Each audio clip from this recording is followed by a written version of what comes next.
Hi there, and thank you for joining me today. My name is Leah Nicholson, and I am part of the AI 101 class at Bellevue College. Today, I would like to present my final project. I chose to research this topic due to AI's exciting ability to generate images.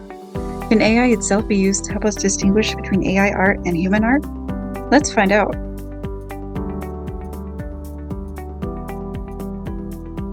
For this project, my primary objective was to develop an operational machine learning model.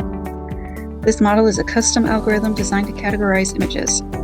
By using carefully selected training data, my goal was to optimize the model's ability to classify images accurately into two different categories: original art and AI-generated art. Afterwards, I will walk you through an evaluation of the decisions made by the model, and we will see if AI can actually be used to detect itself. There are two primary tools I used for this project. The first tool is called Google Teachable Machine, created by Google Creative Lab. This platform promotes the development of machine learning algorithms, making it accessible to everyone, regardless of their coding background. Given the image-based nature of this project, it serves as an application of computer vision in AI. Copilot is the second tool used in this project. Developed by Microsoft and OpenAI, this tool is effective at generating images, text, and performing intelligent web searches. For this project, Copilot was used to generate the AI images. Let's now take a look at the project outline in detail.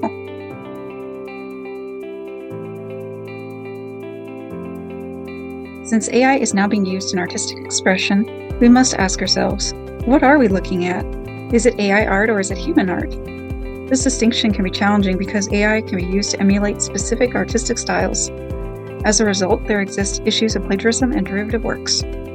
Through this study, we will understand how AI can be used in the creation of new ideas and also act as a moderator of AI content.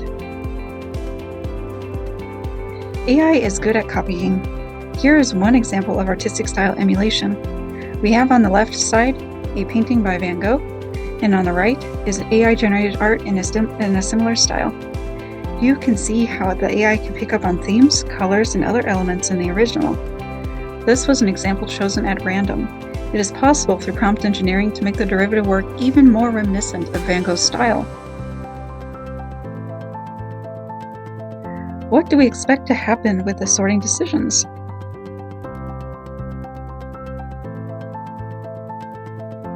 Predicting the model's accuracy proves challenging.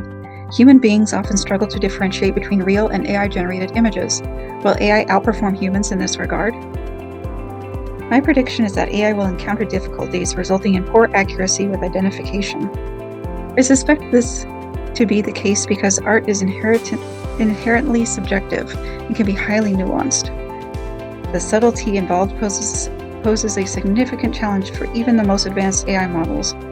While AI excels in many areas, the intricate and often intangible qualities that define art may limit AI's ability to distinguish it with high precision. Now that we've got our classes all figured out, let's take a look at the building and testing of the model. This is a diagram outlining the general procedures followed. It is pretty straightforward. I went and gathered images of Van Gogh's original art and made them into Class 1, consisting of 20 images. I also gathered images I created with Microsoft Copilot to use as Class 2, also consisting of 20 images. These two datasets were then fed into the machine learning model as training data. Here are a few samples of the original art class. You may recognize many of Van Gogh's original pieces, from Starry Night to his many flower subjects. Here are a few samples of the AI-generated art made with Microsoft Copilot in Van Gogh's art style. It is also very imaginative and mimics his style, some more so than others. Let's now take a look at the two classes in more detail. I chose at least 20 images to use as training data for the original human art to provide a reasonably sized portfolio. Van Gogh is a famous artist, so his style is recognized by many people and will therefore be better understood in the context of this project. He also created many art pieces during his career, which meant images were easily accessible for the training dataset. A similar approach was used in the AI-generated sample set. For the generation, I used the same prompt for each image. It followed the general format of this sentence. Make an image of subject in Van Gogh style. The goal with this approach was to keep the prompt consistent and less likely to influence the result. Copilot generates 4 images for each prompt, so to reduce bias, I always selected the first image to include in the dataset, as opposed to me just picking one. We have reached the exciting part. We are now ready to put the model to the test. To do this, I made a simple testing dataset consisting of 10 images. 5 were from Van Gogh and 5 were made with AI. As a tester, I know which is which. This allows me to verify the accuracy of the machine learning model I trained. After giving the model an image, it will output a decision as to the image origin. Here's what that looks like in action. These are some of the possible outputs after loading a test image into the machine learning model. The model decides the origin and reports its confidence about that decision. In some cases, the confidence is high. In others, like the center example, it might be low.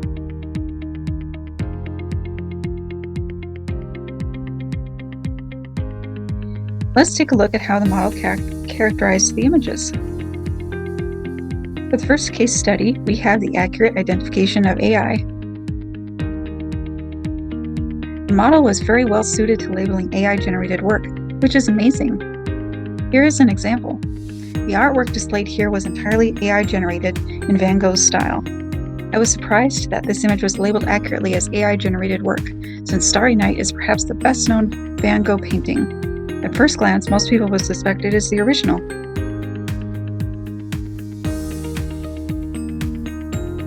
As the second case study, we have the accurate identification of an original painting. I found that the model was also well suited to labeling original artwork.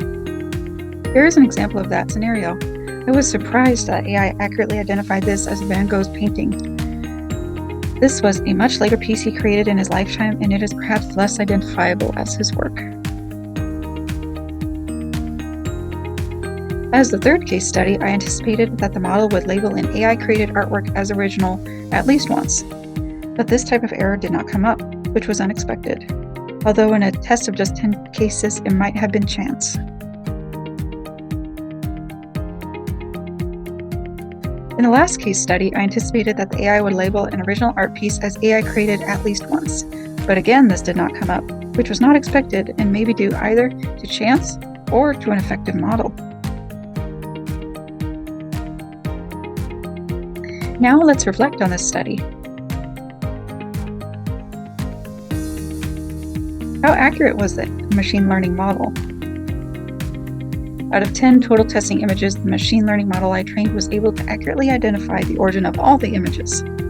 I was surprised at this and even grew suspicious that the model was accessing the internet or looking at file names when coming to a decision. But it is also possible that the model is just extremely accurate. Despite there being so little training data, the model was effectively picking up certain characteristics unique to each class.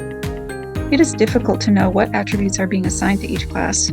For instance, does the model prioritize brushstrokes, subject matter, or something else when it is sorting? I was curious and decided to conduct a short sub-study to find out.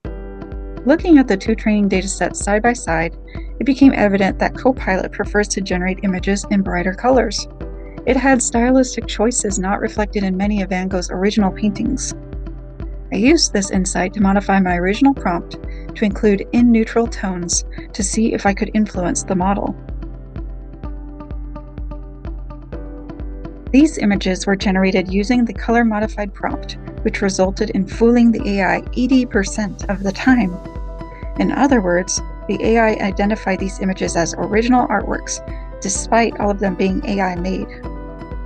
These results suggest that the color palette had a significant impact on image classification in the Van Gogh model that I trained. There were a few challenges faced during the study. Selecting training data was one of them. Was Van Gogh a good selection to use as the original art class? While most of his work follows a similar style, some pieces may stand out differently. This could skew the model if they were used. I also selected the first generated image out of the set of 4 made by Copilot. Maybe the model would have been very different if I used the second, third, or fourth. Sourcing the training data was also challenging. I was concerned about the size, resolution, watermarks, and other data creeping into the algorithm. It is difficult to know how much this impacted the results, if at all. Another challenging question in the study design was, do we train the model with one real artist or multiple? I ultimately chose one artist, Van Gogh, for simplicity, but larger models could be trained with multiple artists. It was also difficult deciding whether I should generate art with one AI model. I decided to use only Copilot for the scope of this study. This model also had greater difficulty in determining the difference between original art and AI art when color palettes were similar.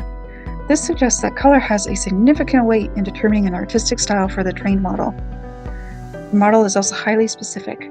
That is, it is trained to identify Van Gogh's artwork and AI-generated images from Copilot. AI will continue to advance, so this study will stand as a snapshot in time.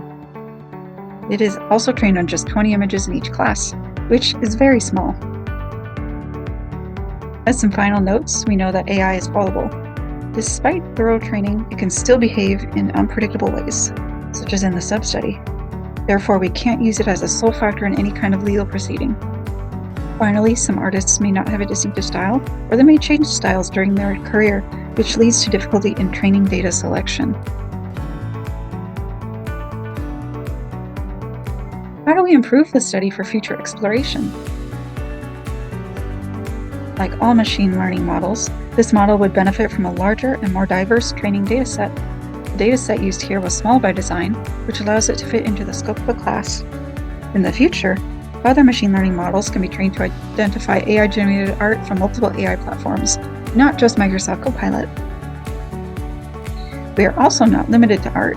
Using AI to detect AI might be a method that is extensible to a variety of media, including photos, text, video, music, articles, and other content. Finally, let's look to the future applications of this study. Implementing an effective machine learning model to detect AI-generated content can significantly benefit society. For instance, it can ensure the authenticity and integrity of content, screen for legitimate scientific papers, identify copyright infringements, prevent plagiarism, and promote transparency in technology and various other sectors. By using such a model, we can leverage AI itself to uphold higher standards of originality and trustworthiness in an age of AI generation. Thank you for joining me today. I hope you found this exploration into AI and the process of training a machine learning model both informative and engaging. If you wish to delve deeper, I invite you to access the resources I used in this project. You can review the machine learning model I trained, examine the training data, or even try creating your own machine learning model using the tools provided here. Once again, thank you for your time and interest. Wishing you all the best and happy holidays.